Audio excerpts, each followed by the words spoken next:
So, by the way, when I say I'll explain everything, I mean I will explain everything with the story and different character motivations and a few details that keep coming up in the story.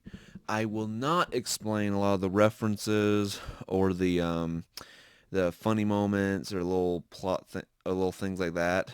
But so it's basically just the full story, motivations, recurring details, the linear structure, and stuff like that.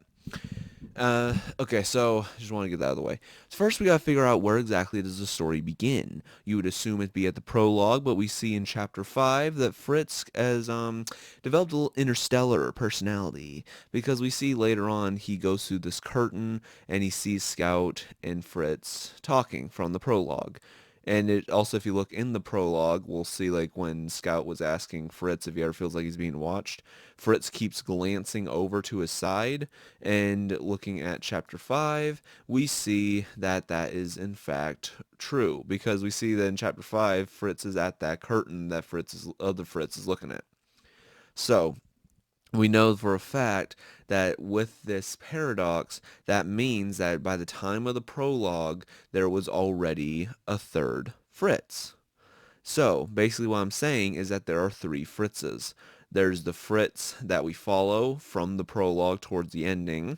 There's the Fritz before that, which was how our normal Fritz saw, the person behind the curtain. And then there's a third one because we see that in order for this to happen, there would have had to be a third Fritz. Or maybe there are two Fritzes, who knows?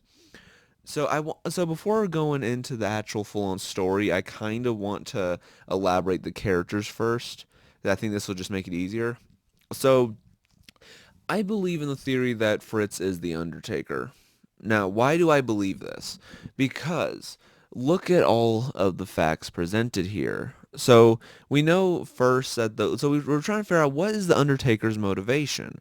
We know he got the briefcase, but aside from that, we don't really see him do anything. He's more of a symbol than anything, but he does interact with people, so that could also be stated. We also see that his hearse was at Scout's house before his mother was murdered. However, we don't see how that works. Like we don't see him actually there. So it just makes me wonder as to why the hearse was there in the first place. Because obviously the Undertaker can't exist at the same exact same time that Fritz is taking Scout. How, however, if these were clones, it would make sense. So there's one thing I forgot to put the guy's name in on the last video I did, but there was this guy on Reddit. I forget who it was, but he made an interesting point that looking at Jules Archibald, like when Soldier originally finds him in the cell, he has a stitch on his face, but then way later on, when Jax eventually kills him, he doesn't have that stitch on his face, which shows that then we see Jax when he headshots him in the place the stitch will be later. So showing that Jules perhaps got respawned with his own machine. So if we're assuming with Scout, because if you look at Scout, he does in fact have a stitch on his head. So it makes me wonder that because we obviously know this wasn't the Conager brothers. Like we know that the Conager brothers do kill Scout later. However, based on all the noises, all the sounds and everything, we know for a fact that Scout would be covered in stitches or weird limbs if we saw him the first time and it was killed by the Conger brothers. Also aware with the fact that of how gruesome the Conger brothers seem to be, it would not be likely that Scout would only get one hole through his head. It would most likely be likely that that Zed just destroyed his entire body. So Scout would officially have way more stitches if that was the Conger brothers that gave him that original stitch. So instead, most likely what happened was Scout got shot. He either got shot or he got killed quickly. The reason I say this is because something I found really interesting about Fritz is that he seems to resemble the Dr. Jekyll and Mr. Hyde symptom, which for the two people who for some reason don't know what Dr. Jekyll and Mr. Hyde is, basically Dr. Jekyll was this kind doctor, and if I remember correctly, to like reduce the toxicity in him of like his negative personality traits. He made this serum so then all of them will culminate. I think he was like trying to destroy it, but it ended up culminating into another figure, another personality when it came to night, and that is who Mr. Hyde was. And Mr. Hyde was basically the equivalent of a very gruesome serial killer. And so we see that depending on the light Fritz is in, he has two, possibly three altered personalities, where there's the red light and then there's the blue light. And the red light is shown to be where he is just a literal murderer. And then blue light seems to be when he's calm to an extent. Like, I don't think we see that too many instances of him being in blue light, but from what we've seen, it seems like it's either when he's calm or just really, I guess, content, if that makes any sense, or that, or like, something in the calm realm that's not being angry or loving murder. And so it's not always shown when it is the light, but it's shown like with his reflection, for example, like we see in the elevator reflection and his office reflection, how both instances his reflection is this destroyed, like this evil man, this evil version of him. And even then, at the end of chapter 7, where he gets to Dell's finally, we see that when he looks in the bathroom stall, he actually doesn't have a reflection, but right behind him is the dark version of him. And we see the dark one with the black is probably the pure resemblance of that one that likes murder, or to an extent really appreciates it. And so that, I think, also kind of shows that Fritz kind of snapped, showing that it's not a reflection of him anymore. It's now a more physical being, if that makes sense. And so what I'm thinking here is that the Undertaker in this example is the first version of Fritz from the timeline, and this is basically the time where the Mr. Hyde version took over. And I say this simply just because, like, look at how Fritz goes, and see where the Undertaker appears. Besides stealing the briefcase, the only times the Undertaker actually appears is when it's something connected to Fritz, such as when when his hearse is found at Scout's house, or when it looked like the hearse was at the Conger slaughterhouse, where the message was given to Fritz to go there, or the fact that he's right outside the funeral home when Fritz snaps, or the fact that his hearse goes off right as Fritz is about to do another murder spree. It's all times when Fritz goes crazy or is starting to get somewhere in there. And so, and then of course, in the very beginning of the prologue, we see him sneak into Fritz's office and basically scare him half to death. So, it makes me wonder, what if the Fritz we're following is a clone, and that this original Fritz became the Undertaker? This would make a bunch more sense, because something I found peculiar with this was that in chapter 5, after Fritz gets out from the curtain to try to, talk with the past Fritz and Scout, he opens the door to find a version of him with a very crooked smile and no eyes, just staring at him. And so it's a weird instance, but I feel like that's legitimate, because then we see at the very end of the film, when Fritz is shown that like he crashed into the pole, he looks really equivalent to that version. Like, not the exact same, like in the when he crashes the ambulance, he has bloodshot eyes instead of no eyes, but still an almost uncanny resemblance.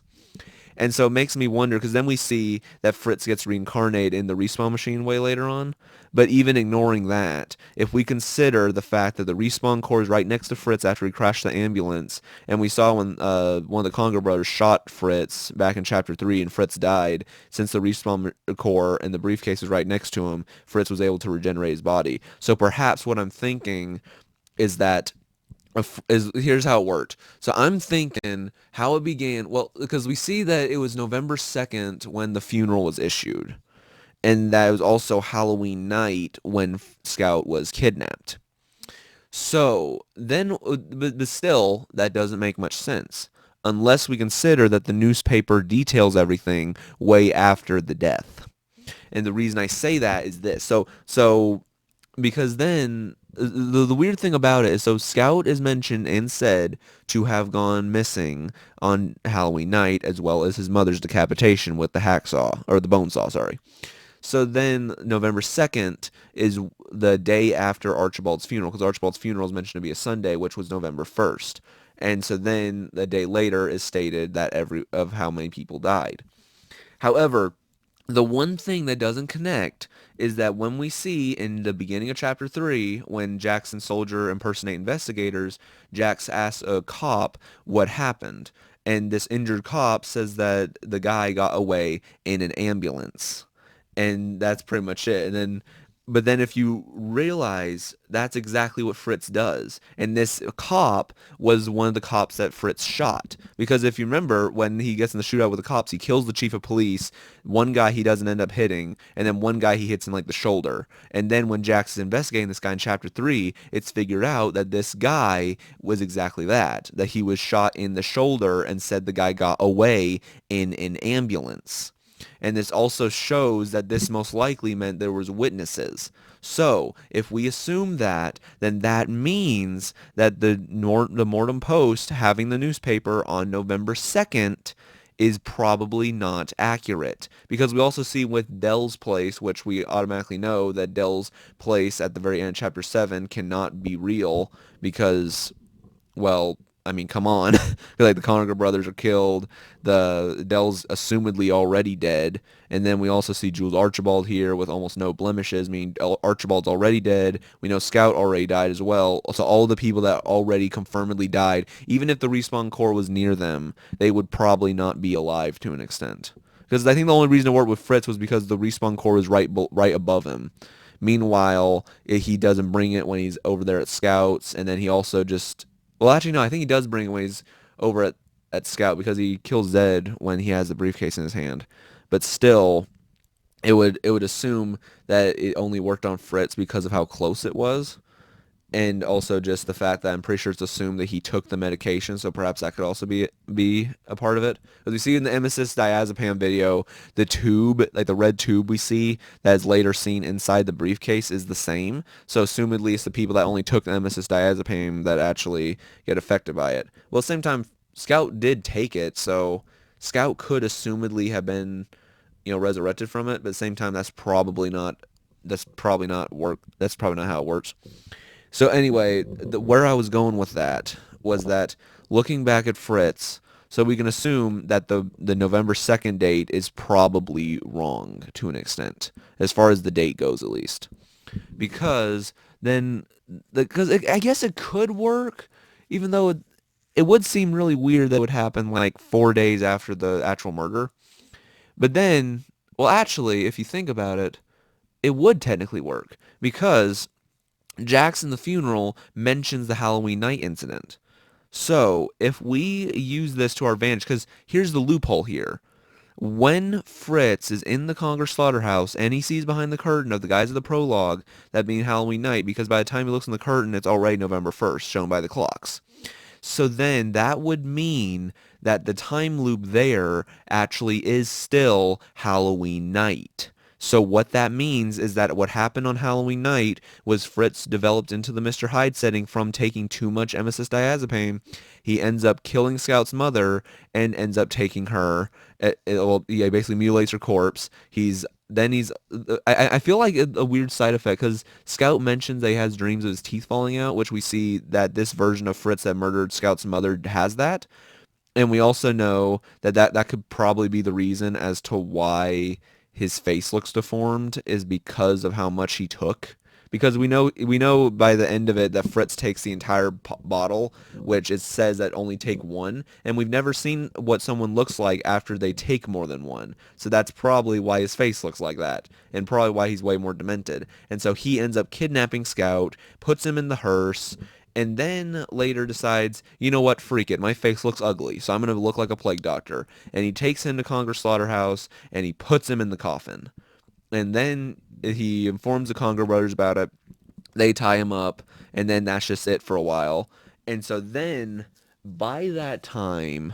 So by that time, Jules Archibald is going into hiding because we hear from his conversation with Plutarch and Redmond that they met in 1960. The place takes place in 1968.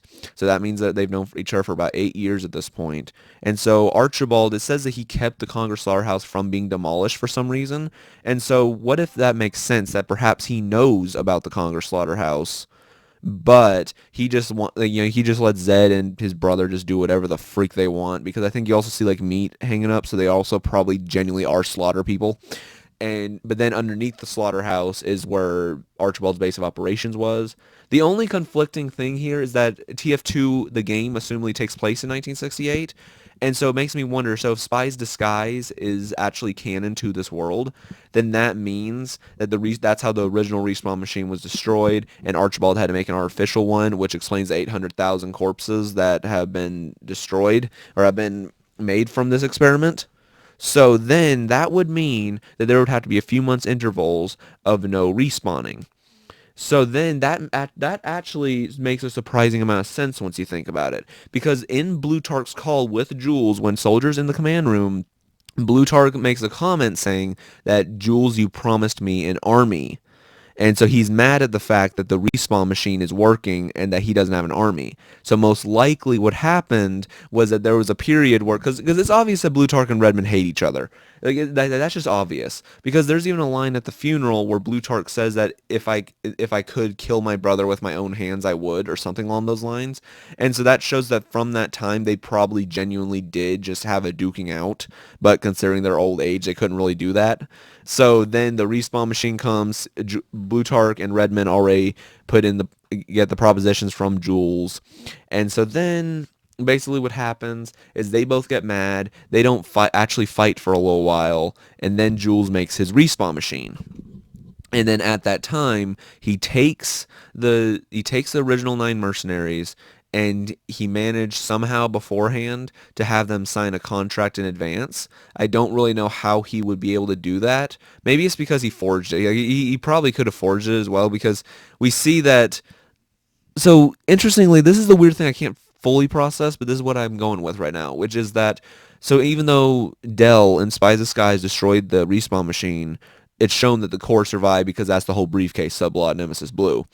So therefore, what that would mean is that the respawn core is still here. So that's probably why some of them are still alive, but not to the full mental extent. But then, since they're in a war, they were being fined and then later put on death row. And so then Jules decided that they would sign a contract with his foundation saying that we could use your body for medical research, later being revealed that they were going to be respawned. But since his machine was artificial and not made by Dell's grandfather, which assumedly was the life extending machine, which is why Blutarch Ribbon are so old, as well as the actual respawn machine, since Jules made it himself, that's why it has such a low probability of forming an actual functioning human. So then that's put in Conger's slaughterhouse. Meanwhile, I don't think Jules really cares what the actual Conger brothers are doing. And so, but since they're associated with Dell, who, because I think that's assumed what the Dust Bowl incident was that they talk about, where it says Dust Bowl was gone, showing that Dell probably destroyed it. And so, but since Dell, if he did, that would mean Dell is such a feared individual. So then that would make sense, as since the Conger brothers are his brothers, that nobody would want to screw with them, showing that to be why Jules put his foundation underneath the Conger slaughterhouse, so nobody would screw with him. Like, even his own right-hand man, Goldman, doesn't even know Jules is doing this. So then we later find out that Jules is allegedly kidnapped. Now, what we assume with this is, so we see that Jules did not get kidnapped, actually. And so the whole thing with Jax killing Jules, I'm thinking in this original timeline that the Undertaker actually went there and killed Jules. Now, why do I say that? Well, because there's a thing that Jack says later on where it says that Fritz was the one that killed Jules, but he later took his own life. Now, in the linear context, that is an absolute lie, as we know. But maybe, just maybe, if we're assuming that the funeral takes place before that, then that would mean, or the funeral takes place after that. So then that would mean that if in this original timeline, Fritz actually was the Undertaker and ended up killing Jules, then later on, Jax would figure out about it. Because we're assuming in this previous version that Soldier and Jax both, their original mission was to find Archibald. And so then they end up getting to the Conger slaughterhouse, and the Undertaker runs the whole operation, which explains why the doors are still getting opened and closed and all that. And so then it's assumed that the Undertaker ends up just killing Jules there. And so then he ends up killing Jules, and so then Jax figures out about this. He gets burnt alive somehow, and then basically has to be forced to wear this mask and everything. And then perhaps actually one other thing is maybe Jax actually still does technically survive, but then Soldier barely makes it out, explaining why he's in a wheelchair. And so then what happens is when the funeral actually comes up, the Undertaker comes in and basically just kills Jules and also, well, actually, here's the thing about Soldier I can't figure out, because Soldier assumedly actually gets killed at the slaughterhouse and just stays there as a ghost. I say this because we see a lot of moments with Soldier where there is this weird entity that looks like him that keeps staring at him half the time. And now some of these are not really real, like in chapter 6 where he's the guy in the alleyway that he saw in chapter 1. I don't think that one's real just because the time does not fully match up. I explained that in chapter 6 when I discussed it. But the time doesn't fully match up, and even in that same instance, the car Soldier's in blows up, showing that's not real. But then there's stuff like where he sees a guy that, like, a silhouette talking to what you later find out to be Demo Man, and he gets scared when the silhouette looks at him, and then he throws a crowbar at him. And then later on down the line, he talks to Demo Man and sees a silhouette in the distance who does the exact same thing he did earlier, which was throw a crowbar at him. That right there is more of a deja vu and probably what the original Soldier did. And that Soldier is not what a lot of popular belief believes, which is that's the 10th guy. But I believe that that's a previous version of Soldier showing our present Soldier what to do. And I'm assuming that the Undertaker ended up killing Soldier when he was about out, because that's the weird thing about the bridge scene in chapter 6, where Soldier hops across the bridge to get away from Stalingrad, and he sees a guy, the silhouette, over on the other end of the bridge. And then out of literally nowhere, a guy shoots him off into the abyss. And that's most likely the Undertaker, which that could very well explain that the Undertaker probably shot Soldier dead before he ended up getting out. And so now he's basically a ghost that's pretty much showing Soldier what to do and what the real reality is in the Conager Slaughterhouse. And I also say this because, like, it's just a weird thing that they included with this, to have this guy be there when Soldier is genuinely confused. Because then it makes me wonder about the alleyway scene, where if that's not real, then what was the silhouette in the alleyway? That one I feel like would actually be the 10th unit. Just there. Like, I guess he just casually was there. I actually don't fully know about that one. But, who knows? Maybe it was actually the past Soldier and he just didn't address anything. And so, yeah, that's that. And so then at the time of the funeral, Soldier's not actually there. Jax is running it, telling everyone that Fritz did it. And then Undertaker comes in, kills Jax, and basically just leaves the funeral scene. And so then at that point, people think that Fritz has died, which it says Fritz took his own life, but assumedly if he put on the Undertaker persona during the Conger Slaughterhouse, then people would assume, like Jax in this case would assume, that Fritz actually did die, and that the guy that killed Jules was actually Fritz. And the Undertaker is just a weird dude that's just there, I guess. And so then, if that's the hypothetical case to it, then that would mean that the Undertaker actually succeeds the cycle. Because then, if we assume Fritz died, they would respawn him, which shows that's exactly what they do at the end. But in this case, this is the whole thing that ends up setting up for actual Emesis Blue. Because then that way, the Undertaker was there in the slaughterhouse, and he figured out the whole time manipulation, and he's the one that showed our prologue Fritz of, like, he was the one that was behind the curtain. He was also the one that ended up causing a visual hallucination to trick Fritz, at the very beginning. I feel like that one was probably just Fritz going bonkers, but still. And then, he's just there in the curtain. He's the one that pushes down the video cassette tapes, and then that's what triggers the whole thing with Scout.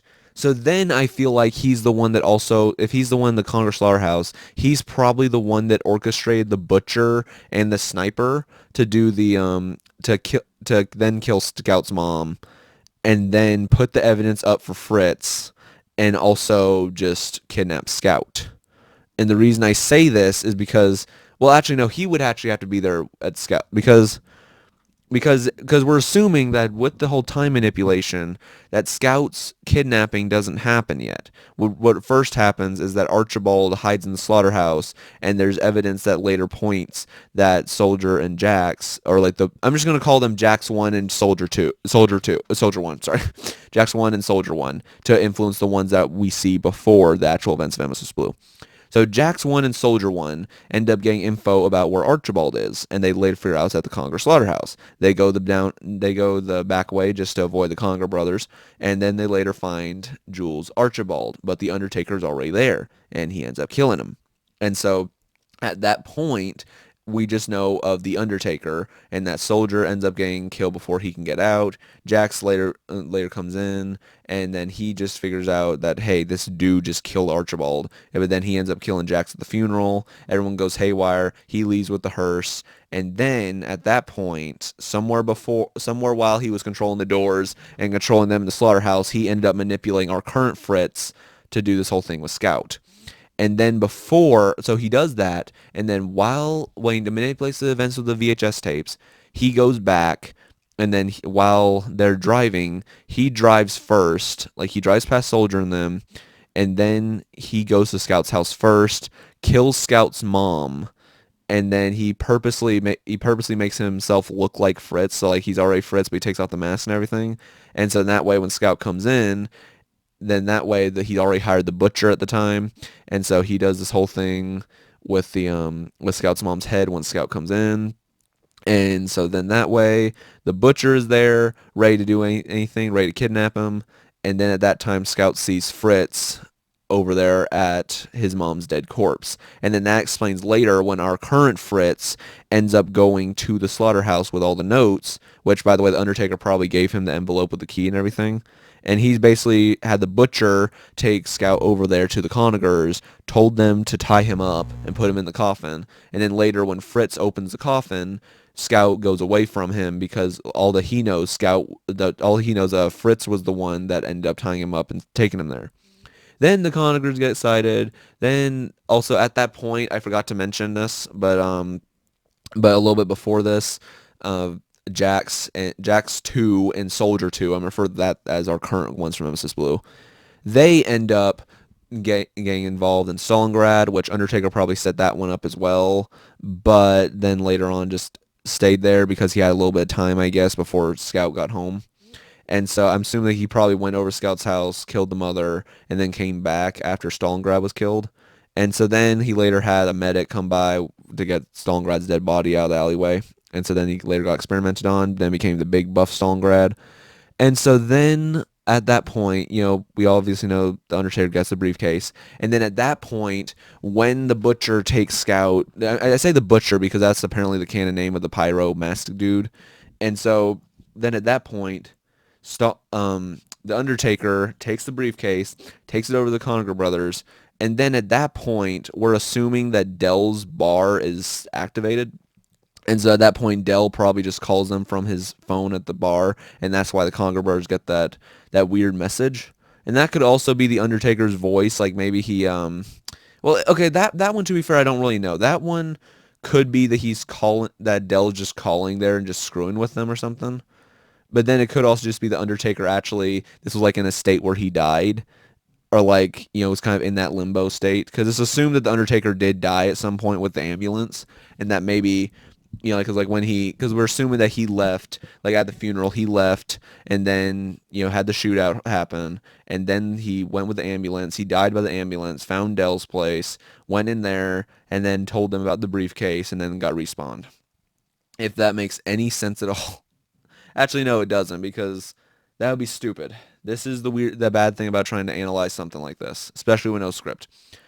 Basically, now we're just assuming that the Undertaker, that somehow he found Dell in the slaughterhouse and just influenced him to call his brothers and tell them about the briefcase, because that's the only one they probably listen to. And so then now in the current time, Fritz goes haywire, kills the brothers, and then that whole thing happens. Finds Scout, and he has the briefcase now because the Undertaker set it up there. And so then we know Stalingrad at that time got updated, and that Soldier and Jax finally get there. The Soldier 2 and Jax 2 in this case. And so then basically the whole thing just plays out like that. And then the whole thing with the paradoxes with Soldier and like where Soldier just goes crazy. I feel like this Soldier actually did take the Emesis diazepam. Like this Soldier took it and the previous one didn't. And that's why this previous Soldier, as I described, is the one showing our current Soldier what's going on. If that makes any sense. And I know this is probably not the best thing you want to see, but at the same time, this is what happens when you find an analyzer on a time crunch. Okay, let's see. So basically, this is the whole recap. This is the whole thing. I got all my thoughts in order now. This is what happens. First, 1960 is when John F. Kennedy gets elected, and Plutarch ends up meeting Jules. Redmond probably meets him sometime after. And so then they have a chat, they have a fun talk, and basically they just get to know each other. And then later on, Jules becomes the governor. And so, as I said, Plutarch and Redmond obviously hate each other. And then in 1968, they managed to find out that Dell's grandfather, I believe, can make the life extender machine, showing why these two guys are both over 100. And so then he also helps make the respawn machine. And with the respawn machine, we get noticed that everything's going well. That's the events of the game. But then Dell decides that he is going from a whole nother entity, apparently. Like maybe that's just from like Plutarch and Redmond's schedule, that they're going to destroy the respawn machine. So anyway, Dell destroys the respawn machine and then basically just goes on a rampage, and all the survivors basically tell his story that he basically massacred everybody. And so that's why the Conger brothers have such an evil reputation among everybody. So then, meanwhile, at that point, there's a few months in between that Redmond and Plutarch can't fight with Respawn mercenaries. So they might have to spend a little money, but then they actually do at one point tried actually killing each other themselves, which Plutarch remarks at the funeral that he could not be able to do it. So then, a few months later, Jules ends up making an artificial respawn machine underneath the Conger slaughterhouse because he knows no one's going to mess with him there since the Congers are so feared. And so then he obviously doesn't want even his right-hand man to know about this, but only lets Plutarch and Redmond man know about it. And so then we see with the whole phone call that he's done experiments with it, and that by the time before these guys died, that so like, we're assuming that since the respawn core survived, but the respawn machine didn't, that the 9 mercenaries were ended up getting alive again. However, since they were technically committing war crimes during this whole thing, they end up getting the death row penalty. But before they're executed, Jules has them sign a contract saying they'll donate their body to science, which later succeeds. And so then he has, after they died, to take them into respawn machine, but it doesn't work almost any of the time, showing the result of being 800,000 corpses being used. And so then at that time, we basically have a bunch of entities, but like not real people. There are some that actually work. So in this case, and as I said earlier, Jax 1 and Soldier 1, which is the Soldier and Jax, I'm assuming before the events of TF2 of Emesis Blue, that they end up hearing that Archibald is missing, that they think he's been kidnapped. But in actuality, Jules is just hiding out in his slaughterhouse area because he wants to wait for the whole thing to blow over, because assumedly the respawn machine word can get out at any moment, and he does not want to be at the front of that. And, also it's just to tarnish his reputation. And so then, anyway, so that's his whole motive. So Jules is hiding like a coward. Everyone thinks he's kidnapped. So Jax 1 and Soldier 1, they end up going to the slaughterhouse because they got some information that he was there apparently. And so then they end up finding him. But then Soldier, so they end up splitting up. Jax ends up getting burnt somehow, and basically just somehow does actually get out. So he gets out of the slaughterhouse, but then Soldier, before he gets out of the slaughterhouse, he actually does find Jules Archibald, but the Undertaker is running the outside of the slaughterhouse, and he ends up seeing, Jax probably ends up seeing Archibald get killed by him.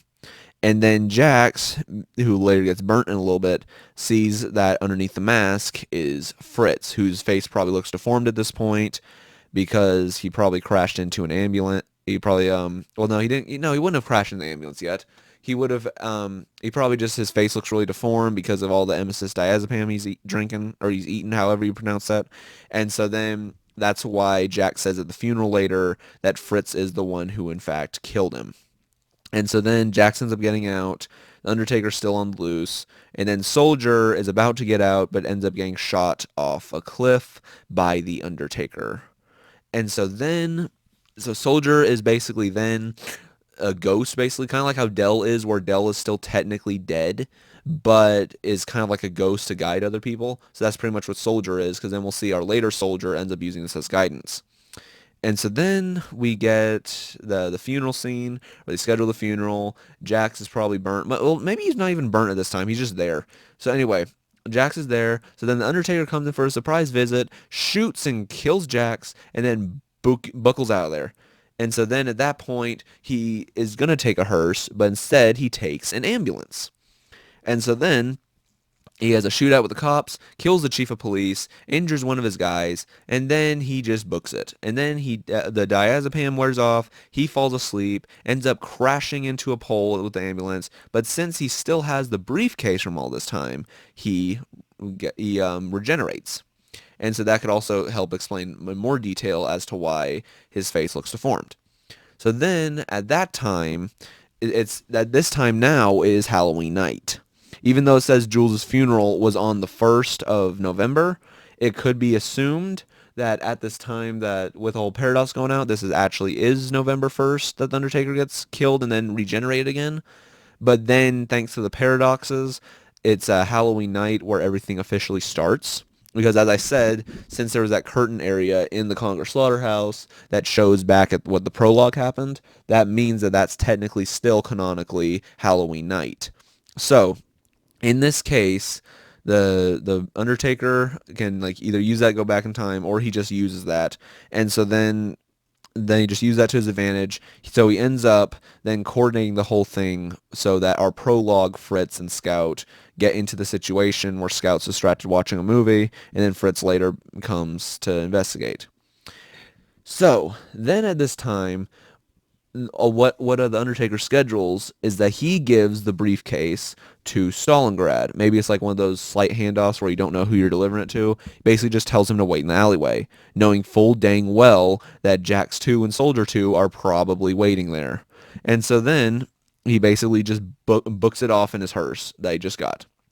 And so then he goes out and basically just waits a little while. Well, actually, no, he doesn't wait a little while. He actually goes to Scout's house, kills his mother, and then removes his mask, waits for Scout to come, and then waits it out a little bit, disguises the mother's voice somehow, maybe with the mask. And so then he also hires the butcher, which was the pyro guy, basically hides him just, for the dirty work, basically the brute dude. And so then when the time is right, the mood is set, he whistles Hall of the Mountain King, looks at Scout, and shows his mother's severed head, and then he later shows his identity being a past version of Fritz. And then at that time, the butcher takes Scout, takes him to the Conager's place. The Conager brothers then tie him up, and then of course he goes back.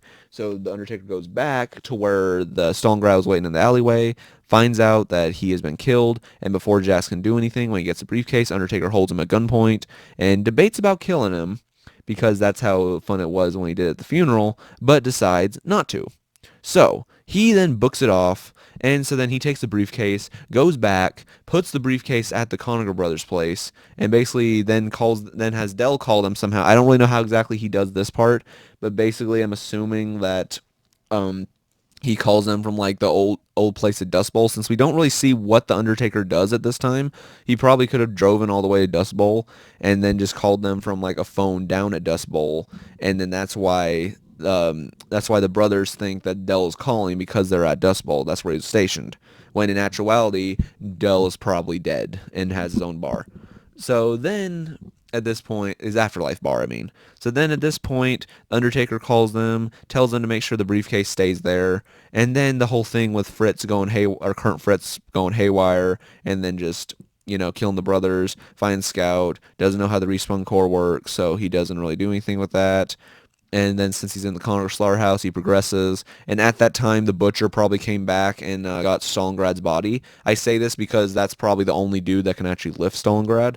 And so then the medic experiments with him, and then later on we'll see like 3 hours later after that event, which is around 9 o'clock, around 12 in the morning, he gets experimented on, and that's the big buff Stalingrad that Fritz meets later. And so I know Stalingrad first appears in Chapter 2 as the big deformed dude, and that probably coordinates that perhaps it took Fritz 3 hours to get over there. Either that, or he actually got experimented on earlier, and then just the timer was wrong or something. So then, at that time, Jax 2 and Soldier 2 end up going to Scout's house to solve the murder. And so then that was their whole motivation for when they go to the slaughterhouse presently is to catch Fritz. Meanwhile, the Undertaker's just having fun, just using the Helix technology cameras to make sure that everything is going well and basically making a game out of it. And so then at this point, the all three of them are there. And so then Soldier learns more about his past Soldier, and then Jax ends up just going haywire. And so I think this is the weird thing that comes up. So as I said, Jules has a stitch on his head when Soldier first meets him, but he doesn't when Jax kills him. And so I'm assuming that perhaps in the reality of this, Jules is already in the electric chair when they find him. So then that way the whole thing with the prison actually it does not happen with Soldier. But what actually happens is that he sees the guy in the wall, and then that's all it is to him. Meanwhile, Demo Man actually finds the real laboratory, thinking it's a bar, and that's how he succumbs to his injuries. And so then he meets Dell. He already knows who Dell is, and so then at that point it's just yeah, it's basically just the whole story of Emesis Blue at that point. Like the whole thing just progresses linearly at that point. And so then, of course, there's paradoxes that happen with like, Soldier with the whole deja vu thing with Demo. And I'm assuming that it was a previous Scout that turns into that weird deformed limbed version of Scout. I say this because I don't think it's the one that the Conager brothers kill, mainly just because like I would assume that of how gruesome it sounded from Zed that he would not just drill one hole into Scout's head, that it would have to be like he probably just destroyed his entire body. And so then we see a little war flashback with a Soldier showing that there was a Scout that got shot in the head and then later deformed into that. That most likely is just showing that this was just a random Scout and that later got respawned and turned into that thing, which is something the Undertaker probably respawned with the respawn machine. But then it went haywire and then just did whatever the freak it did. And so, yeah. And then, well, is there anything really that happens there? I think basically that's just the whole thing.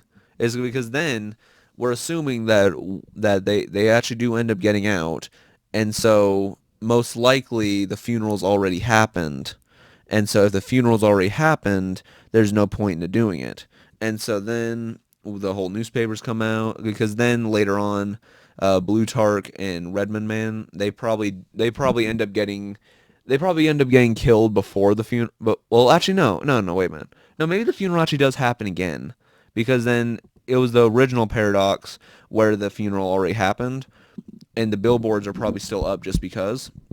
So then, therefore, yeah, the funerals have no reason to happen. So then, what actually happens with the whole funeral is that the funeral actually does happen again. Why? Well, because they probably need a better reason for to show Archibald died, and they could not find that reason. But what they decided to do was they decided to basically I guess elaborate further on it, and basically think of it more of not a funeral but like a redone version of the funeral, and then it's kind of like more of an inauguration than anything, and it's basically just Jack's turn into chairman. It's more of a business meeting than an actual funeral. And then at that point, Fritz has had enough of this crap, and that he probably has the respawn core next to him at some point, and then just shoots Jax dead. And the Undertaker watches the whole thing, realizing that he has won. He has done it. He has made the cycle continue. And then Fritz just straight up freaking dies. Like he probably just dies from the amount of Valium he then decides to take. And so yeah, that's pretty much Emesis Blue. I know this probably sucked for an explanation. This was partially just a rant, but I am on a time crunch and I don't think I can do much of this. So I'm sorry if this was not quality. This is I want to strive to make quality, but I'm sorry if this wasn't quality enough. The only other ones I want to explain is I said I was going to explain the whole thing with the chessboard with Scout, which um if you give me a minute, I am going to pull up what the picture looked like that I had ready for it. Because I remember I had a picture. I just don't remember where I put the picture. But it was this whole thing where I can probably find it somewhere. I know it's definitely somewhere. But basically what the picture was it was this chessboard, and we see this chessboard another time, which was in a Soldier's Dream of World War II, and we see that the chessboard was there, and that the Undertaker and Fritz were both playing it. That I think was just foreshadowing and not actually showing too much. But really what that shows is that that was an even playing field of red and blue balance.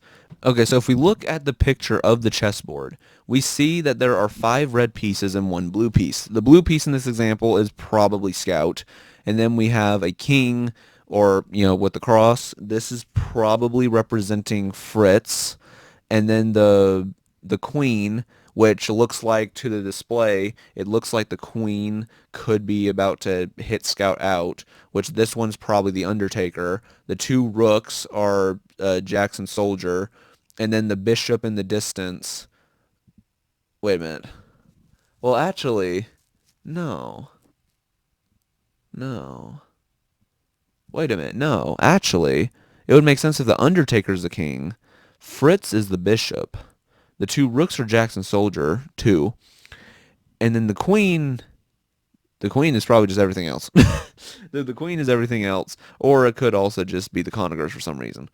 But that's not actually the point I want to stress with this. The point I want to stress with this can also be mentality for Fritz, or in this case, the Undertaker's presence, showing that it's all red with just a hint of blue, with only blue being Scout's involvement in its life. And you know what? I probably screwed up this entire explanation. I probably wasted an hour. But, as I said, this was a time crunch, and so that was basically the gist of it. And so I am sorry if this was not good enough.